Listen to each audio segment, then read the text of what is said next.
Hey everyone, Ben Eubanks here. Welcome to We're Only Human. I'm really pumped to have you, and I'm excited to introduce you to a new friend of mine, Travis Hunsicker. Travis and I got to meet earlier this year at an event, and he shared some things with me. I thought, let's have this conversation not here at a conference, but over the podcast microphone. So we're chatting, and I thought the conversation was going to go one way, and transparently, it went completely different, and I enjoyed it so much. So if you want an insight into how to be a better coach, how to ask better questions, how to drive better actions, this episode is going to give you the key takeaways you need to make that happen. Great conversation here with Travis, and I can't wait to dive in. Here we go.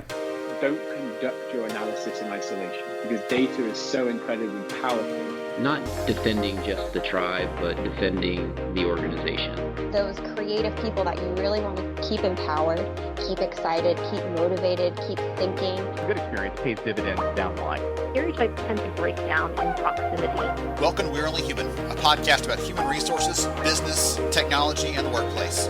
My name is Ben Eubanks, your host, and I'm so glad you're here. Hey everyone, welcome to We're Only Human today. I'm so glad you're here with us. Looking forward to a fun conversation today. I'm so excited to be joined by Travis Hunsicker. He and I got to meet earlier this year at a conference, and we were chatting about some of the different things that he was working on, some of the stuff that I was thinking about the industry. And we both speak Southern, so we're both able to understand each other. So I'm excited that he's here. We're going to be talking about talent development, how to grow your people, and some other things along that vein. So Travis, welcome. Yeah, Ben, thanks for having me. I appreciate the invite. It's a pleasure. Hey, I'm looking forward to it. Anytime I get a chance to chat with a fellow Southerner. And I also found something interesting. I dug deep into your LinkedIn, like way back. Okay. I went all the way back. And I found that you and I share something in common. We both, at one point in our early careers, we were trying to get our footing. We were driving forklifts. So my first job ever, that's one of the things that I did. And I saw that was on yours. I did that for a few years. That was an interesting point in time. But you're like that. You never knew how that would come in handy later on, like avoiding obstacles at work. And we could throw some other fun metaphors in there too, I'm sure. So before we get to some of the good stuff we're going to be talking about today, would you tell the audience more about who you are and what you do now, please? Yeah, my name's Travis. I'm located in Birmingham, Alabama, and I work for a mid-sized CPA firm here in Birmingham, where I'm over talent development and coaching. All right, excellent. So I think we'll start with that. We'll start with talent development. We'll start with this as a concept, and I'd love to hear from you when it comes to some of the things that you're thinking about, things you're working on. What are you excited about right now? My main focus with work is career mapping. And what we do with the firm is we work with staff from the associate level up to the manager level. And we basically do a very structured formal gap analysis with them. We ask them, where do you see yourself in a few years? Where are you at right now? Where are the gaps between where you're at and where you want to be? And then what resources, whether it be training, coaching, mentorship, maybe programs through our LMS system that we can provide them to help them close the gap and get where they want to be at. How often are you having those conversations or seeing the people talk through these things and that what's next isn't exactly clear, or they're not even sure what those options are? I tell staff that it doesn't have to be a sequential hierarchical order. And what I mean is if you're a supervising senior or if you're a manager and you decide that you don't want to move to principal or director, that you want to stay at your role, but specialize, we will do what we can to offer you the resources you need to make that happen. I'm thinking about when we had engineers on our team, which not the same thing as CPAs, but some similarities in terms of like year 1, year 2, continue working up the level of complexity and the projects they're working on, things like that. Yeah. And one of the things that I remember seeing happen for the first time is we had someone that said, listen, I know the next step for me is to be a more senior engineer, but I don't really want to do that. I also don't want to be like a manager where I get out of this completely. And we ended up blending a role where we got to take the best of their strengths of working with other people, knowing the technical side, but being able to lead a project from a technical perspective instead of just being the budget person and the headcount person, just doing the manager stuff. And so I love the chance to give people that chance to play to their strengths and really step into those kind of opportunities. Well, I know you have to have this conversation with your own people about how they're developing and how they're going to take different paths. Talk about how you would help individual contributors who might want to do something more, but they might not be sure what that next step would be. One thing I suggest with our managers and principals directors is for more junior staff to sit in on client meetings to observe. And it's not as much about, at least in my mind from the outside looking in, it's not as much about understanding the processes behind what's going on with that client, but it's to understand the client's needs to gain a more advisory mindset and to be able to see things from 10,000 feet versus that next task. The more somebody can be exposed to that environment and see what those clients' needs are, as a byproduct, I think they're also going to develop more positive relationships with that client, gain their trust. And I think that's going to have a compounding effect on how they can become better advisors for clients.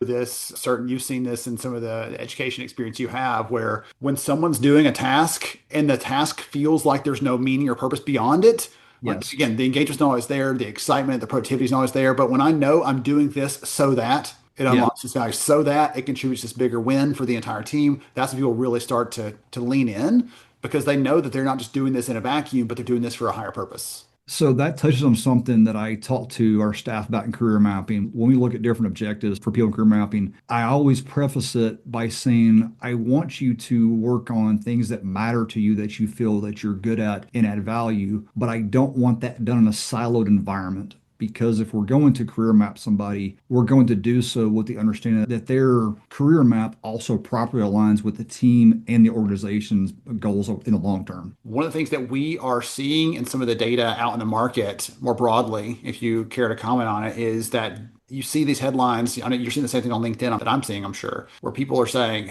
Gen Z, they're not interested in leadership. They're not interested in these more senior roles. They're not interested in management positions. They just want to stay in their lane. And I don't know if you see that sort of thing in the profession specifically that you're working with or not, but it's one of the things I've been curious to see how that plays out in the market over time, because at some point someone's going to have to step up. And I don't know if that's overgeneralizing them or not. What are your thoughts? From what I've seen so far with the firm, I don't know that's completely accurate for us, but what I would say is there's a level of hesitation with some staff in making the next step. And I think it comes from a lack of certainty that they're capable of doing it. I had a conversation recently with somebody at the firm where that came up. And I asked them, I said, what is something that you feel that you're really good at and confident doing right now? And they told me, and I said, okay, where were you at with that a year ago? And they explained the same hesitancy. So I asked the same question. I was like, what tells you that you can't do X, Y, or Z without having experienced it first? And they paused. And I said, my point is just because you haven't done it before, I understand the fear and anxiety that goes along with it, but it doesn't mean you're not capable. It just means you haven't tried it yet. And I think getting people around that mindset and that's what I love about the job. And that's what I think I told you before when we met in Orlando, is that what I love about doing this is I can help people bridge the gap and help them see what they didn't see at first.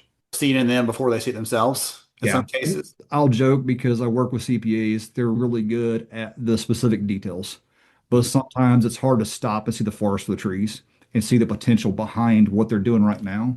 That's one of the things that gets me. When we look at the data that we have in the workforce, we see that we ask them outright, just across the entire spectrum. Again, not just CPAs, but everybody. I'd rather people see the potential in me than just what I can do right now. Whether they're looking to hire me, whether they're looking to develop me, I want them to see what I could be. And interesting, like you said, it's almost a paradox because sometimes they can't see that in themselves. And we're trying to call that out of them, help them develop that. And they're not even sure yet how to go that path. That conversation you just outlined, that very brief one there, I can already hear a little bit of that coach in you helping them to think through that. Because I can't say, hey, you're good at this, because then they might not believe me or they're not sure or whatever else. But if you can ask them the right questions to lead them to that, to realize, oh, I am good at this thing. Even if you don't tell them that, they arrive there, the realization and the action out of that feels more powerful because they're more likely to go and do something about it. Where did you build those coaching muscles to be able to do that and talk people through those things? Some of that came from grad school. I did my master's online through Georgetown, and we had a class of all the things I remember from my master's program. The one I remember the most was one we did on coaching, and our professors had their own consulting firm out of DC, and they touched on subjective reality, which is something I harp on with new staff. And it's in the context of gaining self-awareness for the person training, but also gain an understanding of the person they're working with, their specific background, what their needs are. Because if I were to train somebody in, say, our business service group, my approach to them might be different from somebody in healthcare or KWA. And it's not always related to their professional expertise. It's related to how they grew up. How do they respond to stress? How do they communicate best? Some people, like I have somebody in audit that I can go and have a conversation with in a relaxed environment and think out loud about what we're working on. There are some people I work with that I need to give them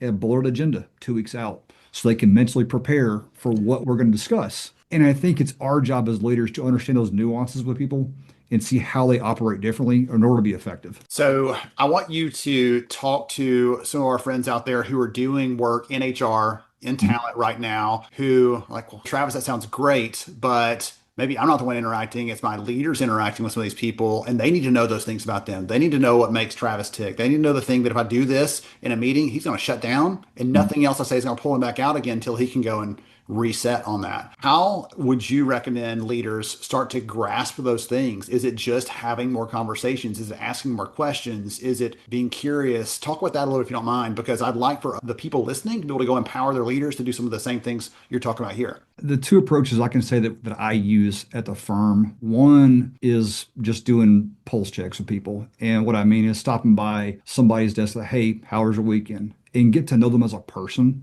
to really understand the background, the context, because while we can't fix everything, that they're going through, just having an awareness about their situation outside of work can help us coach through the professional issues and development that we encounter with them. The other side of it, I think, at least for us, is we use predictive index. And the behavior reports that we have people complete when they come into the firm are really helpful for managers to understand how that person works, what their triggers are, where they're best at, what their drivers are. We have a lot of people here are going to be analyzers, specialists, operators, altruists, guardians. Those are people that are naturally more introverted, that are very good with data, with sequential processes, learning things step by step, being very thorough. It fits the work of a CPA. If it was me, I'm a captain. I'm great at 10,000 feet. I'm the one that I have the ability to, captivate, engender buy-in, and influence. You probably don't want me at 2 centimeters looking at details. That is not my forte. At 10,000, you're like, hey, there's some details down there. Doing that. Let's see some. Yeah. But it takes a self-awareness from those reports and from the one-on-one check-ins with your managers to gain understanding about that, but also simultaneously remaining cognizant of that throughout the process. Don't look at it once and then drop it. Being mindful that when you have your check-ins with your staff, that way when you're meeting with them, you're like, yeah, I have to set the meeting up this way. It's best if I coach them in this way. Constantly being mindful that's going to help the long-term process. It's interesting. I did not plan for this conversation to go this way, but I was speaking on our AI summit yesterday, talking about in the world right now, there is such a great priority on efficiency, on speed, on just get there. How productive can you be? And the way you just talked about that, you were talking about building trust and building rapport and building connection. And no relationship that I can point to of any substance or value in my life came like that. They all took time, they all took effort to build that. When I first hired in with the firm, I did a panel interview with who I didn't know then was our managing director, Jonathan, another director, Michael, and then 2 other managers. And Jonathan asked me a question. He said, if you were to get the job, what would be the first thing you would do? And I looked him in the eye. I said, before I do any actual work, before I make any work on any projects, I have to establish proper buy-in with internal stakeholders. Because until people that you work with trust you, until they understand that you're coming out with good intentions and that you mean well for the firm or the company you work for, it doesn't matter how great of an idea you have, it's going to fall on deaf ears. You have to develop the relationship first. So I love that approach you just talked about there around the first thing you're going to do is not do, but take a breath before you even do anything. There's a book written years ago by, I think, Linda Reese, and it was called The Myth of Fit. And it talked about how so often leaders were brought in and they fail in the first year and people are like, oh, they just didn't fit. It just didn't work out. And we just use all these sort of catch-all phrases. Yeah. And so many times they're put in that spot saying, okay, go do. And it's not, they don't have time to build that trust that it takes to get some of those things done like you're talking about. So I appreciate that that was your first approach there is to, hey, I'm not going to do anything yet until I really get an awareness, get an understanding, because the first step likely otherwise is going to be the wrong one because you're using a limited view, whatever you've heard before you joined. And chances are it's hard to regain that trust once you potentially trampled it inadvertently. I agree 100%. I've seen people in the past where they did as new managers, did the exact opposite. They came in wanting to make changes really early on without developing that proper buy-in, and it backfires on them. So I think it's both. When we do recruitment, I tend to ask value-based questions to determine what that person's going to look like from a cultural fit with the team, with the firm. but you also have to allow time for them to acclimate to the role in the group they're with and develop those relationships in order to affect change. I'm going to put you on the spot a little bit. What are a couple of those questions that you like to ask? Do you have a favorite question you ask in interviews? I tend to ask the leadership question, and what I usually ask, I do it with career mapping, I do it with interviews. I ask them how they define great leadership. I had somebody previously say that they would ask candidates what type of manager they would like to work for. And I bristled at that because, in my mind at least, if my future manager is asking me what type of leader I want to work under, I'm already subconsciously framing that question with that person in mind. I'm unintentionally giving them the answer they're looking for. But if you ask somebody, how do you view great leadership? You're more likely to get a genuine response. And it usually tells me two things. It tells me, one, the type of person you want to work for, but also, more often than not, when you list out the traits and characteristics of great leadership, it's coming from a specific bias from your positive and negative experiences throughout your career. And more likely than not, the positive ones are probably going to be where you're going to lean in on as a leader in your own right. So it's insightful to me to see what type of person that they're going to develop into. That's one of the things you learn in psychology is we have this internal need to be consistent. And so if they're telling you, hey, a leader is like this, a great one's like this, and they end up in a role, we should expect them to hopefully exhibit some of those characteristics that they're saying that they're seeking, they're looking for, they're hoping for, because that's what they are, or they're already lined naturally on those things. Interesting. Agree. I want to go back a minute. We talked about career mapping early on. You said you asked some questions like, where do you see yourself? What's next? And then I missed the third part, but it may have been something like, how can we help you get there? Was it something like that part of it? So normally, the way that I ask a lot of open-ended questions in career mapping, but the gist of it is, where do you see yourself in 2 or 3 years? Where do you see yourself out right now? What do you feel are your strengths and your gaps? And then once we work through the gap analysis based on recommendations from their manager and their own insights, I would ask them, what else do you need from me or your manager to close that gap? Those are just a few open-ended questions I ask. One that I usually get, the first question isn't important as the second one, but when I ask somebody, where do you see yourself in 2 years? And sometimes they give me a very specific answer. I want to be a manager in 3 years. Sometimes they'll say, I just want to add value in this way for my team. The second question usually gives them pause. And I will ask them, okay, let's say in 2 years' time that happens and you're a manager on whatever team, what would having that give you? And the reason I ask that question is because more often than not, that gets at the root driver for them and what their influence is and what's motivating them. And I think you can usually see a key characteristic from leadership from that response.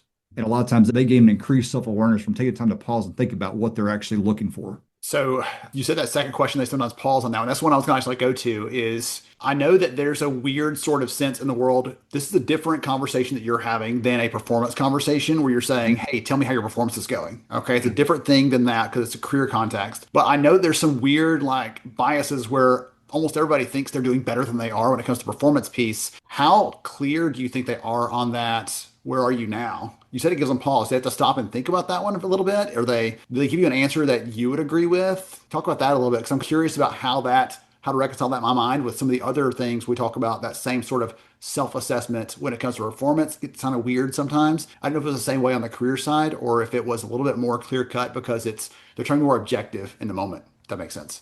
From a performance metric standpoint, I think there's a sense of clarity there, and we have reviews done mid-year and annual review, and our managers have regular check-ins with staff regarding their performance and expectations.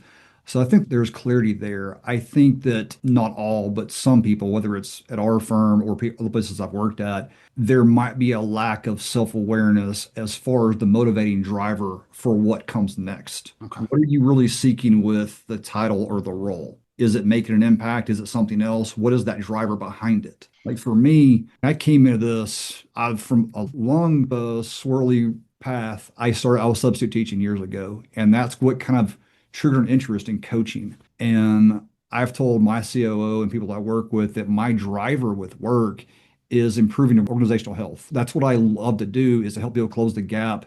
It affects our retention, but it also affects the positive engagement and overall, I was like happiness sounds like a cliche word, but it improves the satisfaction of people that work here. They want to come here because I think they see the intentionality and focus that we have on the leadership side to develop them.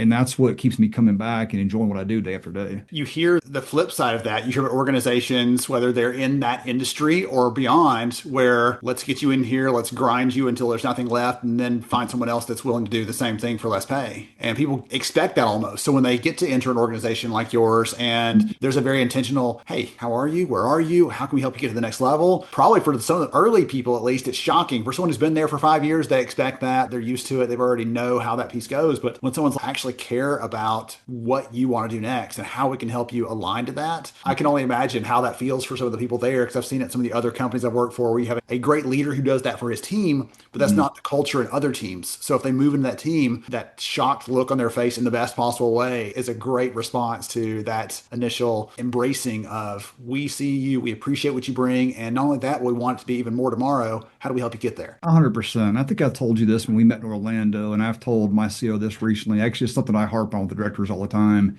I encourage them, at least. I've told people that assuming salary and benefits are comparable within a certain industry, that if you can consistently do three things, you'll likely improve retention and have a more engaged, more productive workforce. Do I feel heard? Do I feel like what I say and what I do matters? Do I feel valued? Do I have a sense of belonging? If you can do those things, I think that it has a positive effect on the person and on the team. Tremendously. And the data we collect on the workforce shows there's a tremendous impact, not just on the organization overall, but within your realm of talent development. There's a really interesting sort of switch that flips where in the data we see someone who does not have a high degree of belonging. Acceptance, respect, and appreciation is how we measure that in the data. When that person is low belonging, you can put any development opportunity in front of them, a coach, a mentor, a training class, a skill building opportunity, and they're like, meh. But if they're high belonging, they're saying, hey, what else you got, Travis? Yes, and that one too. Is there something else coming? What are you planning? How can I get plugged into that? So I would agree with you, not just, yes, it matters to that person, it matters to the business, but you start to see how it matters when it comes to this growth path that you've been talking about for the last 20 minutes or so, how it aligns to that, or it just gets in the way of any progress being made if they feel like nothing else matters. I think it goes back to what I told my managing director when I hired in. You have to take the time to develop relationships with people that you work with before you can make any impactful work. And I would add to that, do I have a sense of belonging? Do I add value? Am I heard? I would also add, do I have a way forward? Is there clarity on what's next? Do I have the resources available? Do I have guidance from managers that I report to on how to make the next step in the most effective way? I think those are the key elements here. It's not just a vision, but it's some sort of process, some tool, some resources, you said, to make sure it becomes reality. Otherwise, it just is always a vision, and a vision that's never realized is just a dream, ever going to arrive there. So it's got to have the other things around it to make it come to life. And you have to break it down into small incremental actions. And that's what we do with career mapping here. oh my gosh, I want to go in like 10 different directions. The quote I was going to give you a minute ago, I was thinking about that one on the importance of feeling like you belong, was the old Shakespeare quote where a man with a toothache cannot be in love. Like that overshadows everything in your life until it's fixed. Yep. And in that case, like if I feel like I'm not plugged in, if I feel like my leader doesn't really respect or appreciate me, any of those sorts of things can trigger, I'm not interested in anything else until that one thing, that bottleneck is taken care of. And I'm enjoying this conversation so much because I'm getting a bunch of ideas myself. I've written down so many notes over here on this: relationships first before you can have impact, the importance of the values-based questions, all those sorts of things. You're like this incredible secret coach. I did not realize in our earlier conversations how much of a bent you have towards the coaching side, and that's so much fun. This may tie in with some of what you're going to share in a minute. What is an underrated skill for people that are doing the work of talent development today? For people that do work like you and other organizations, what do you think is an underrated skill that more of them should have? I briefly hinted at it earlier, but I would go back to subjective reality. And you have to understand somebody's story. You have to understand where they're coming from in order to effectively coach them. I think understand the context of who the person is, that they're not just a person to fill a role, that they have a story, and understanding that in the context of where their skills are at is helpful. There are some people that hear you say that and they're like, yes, obviously, of course. And yet there are some other managers you and I know that would hear that and their mind would be blown to think, oh, really? I've got to know more than just their job title and their pay rate. I've got to know other things about them. But yes, absolutely. That's what I keep going back to the research, but it's so compelling. When you look at the data on this, we asked workers, does your manager understand you? And if they said no, statistically, there was 0% chance of them saying my manager actually supports me on a regular basis. And the flip side, if that manager understands you, yes, it takes off in terms of their ability to actually support you because they know how to support you. It feels like it's one of those logical things that, yes, obviously, duh, Ben. But at the same time, we both could probably quote managers that we've had in our own careers who have been over us who didn't do that well. I know I can at least, and point to they did not do that well. They didn't understand me. And so, no, they did not support me. And I can look back and point at those experiences even decades later and say that was a gap there. Okay. Let me reframe this with a question though. Yeah. If one of the understated skills for talent development is an increased sense of that person's story, their subjective reality, if your reporting manager got to know you more as a person, understood how you operated best, would that not then increase your level of trust? 100%. Yes. That's the added effect of it. That's the added effect. And I guess like I keep going back to that sense of trust because when you gain that from your staff, they're more likely to be better, to be more engaged, and they're more likely to be more satisfied with their role. But it starts with the understanding piece. If you take the time to understand them as a person and do those pulse checks with them to see what's going on in their world, they're going to incrementally gain more trust. I don't know why that is hard, whether it's uncomfortable for some managers to feel like, no, this is work. And so I've got to segment this off. I don't know if it's that. I don't know if it's just a lack of awareness there. If it's hey, I'm focused on the to-dos. What have you done for me lately? What have you do for me next? I don't know if it's what of those or some combination of those things that gets managers to just try to skip over that step. But I go back to what I said at the beginning. I've never had a relationship of any value, work or otherwise, that was built without some measure of trust and rapport and connection over time. It doesn't happen the first day you're there or the first week you're there, but it happens over time if you're building a block on that each time versus assuming that it's there and then you never quite get that buy-in you're looking for. I think it's all the above. And as overused as the word is, I think it takes a certain level of intentionality to make it a reality.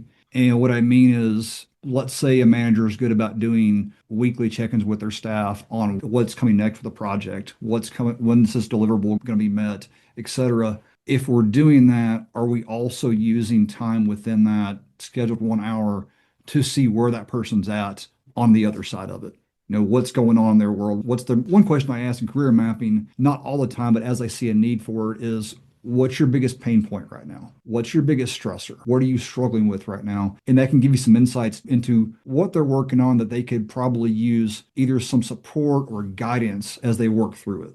The audience can't see me over here thinking. My brain is like swirling. I'm just thinking about this. This is like a master class in how to not just develop your people, but to make sure your managers are on that, because there's not a single organization that I've met that has a big enough budget to have a bunch of Travises spread out everywhere. There's not enough budget there. They need their managers to be enabled, equipped, ready to have these conversations and to do this. One of my favorite interviews I've done over the last year was with the CHRO of Baylor University. She said that when she is training new managers, she said, these people that work for you are going to be talking about you at the dinner table. They'll either say, you'll never guess what my boss did today. They did this thing and it surprised me and they were so good to me. Or you'll never guess what my boss did today and it crushed my spirit. And you get to choose as a leader what that's going to be. And it comes down to these things that you and I are talking about today, like these fundamentals of trust and rapport and connection and knowing what matters to your people, helping to think about and create a vision for what's next for them. What do I see you doing and excelling at? I see the potential in you and what you can be. And I'm going to help every way I can to help unlock that so you can get there. These things are so powerful. And to me, I feel like this is a competitive differentiator for the companies that do it well. Would you agree? I think so.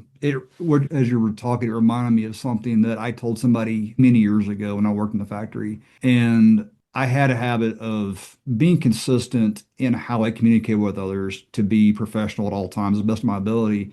And somebody asked me about it one time, and I stopped and looked at him. I said, what people may not realize is that the actions you take around other people, the way you communicate with other people, can have a positive or negative effect years on the road that you may never be aware of. You have to be so mindful of how you interact with others. I think about my son, and how I raise and try to mold him the best of my ability, you may never know the full impact of that. From a leader standpoint, professionally, it's our job to always take the high road, to always raise the bar and empower our staff, but also do that for ourselves. You are a lid on your team's success, right?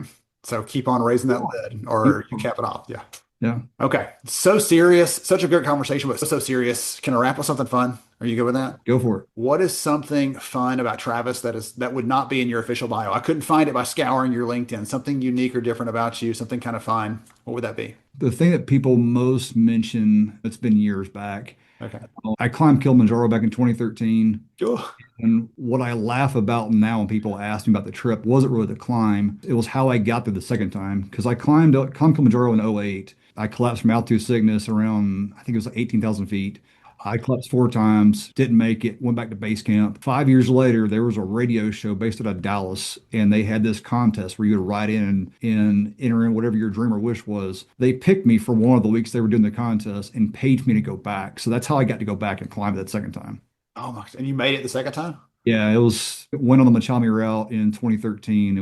Summit was 19,351, I think. But it was just the story about how I got to go back is what people are like, usually people are flabbergasted by that. So I am blown away by that. That is so incredible. Tremendous. Man, you are a man of many talents, many skills, Mr. Travis. If someone wants to connect with you, wants to just follow what you're doing in the space, what's the best way for them to do that? feel free to look me up on LinkedIn. I'm pretty active on LinkedIn. So that's the best way to get in touch with me. Perfect. I'll make sure and put that into the show notes here so everybody can reach out and connect. Thank you again for joining me, for your passion for developing people. It's coming through in the conversation so clearly today, and so many great lessons and tidbits and pieces shared. I am excited to go back through my own notes and comb some of those out. So thank you again for spending some time with us. Definitely. Thanks for having me on, Ben. It's been great. For sure. Yeah. So to everybody else out there, hope you got as many notes as I did. This was incredible. So many good one-liners, ideas and tips, strategies for how to do this well. Go out there, develop your people, help them see a vision for their future and help them realize that. We'll catch you again next time on We Are Only Human. Thank you so much for joining me on the show today. I'm honored to have you as a listener. If you enjoyed this episode, please take 10 seconds to rate it at iTunes, Stitcher, or wherever you listen to your podcast. Also, if you know a friend that could benefit from today's conversation, please pass it their way. After all, a rising tide lifts all ships. To see show notes, sponsor information, and our full show archives, visit onlyhumanshow.com.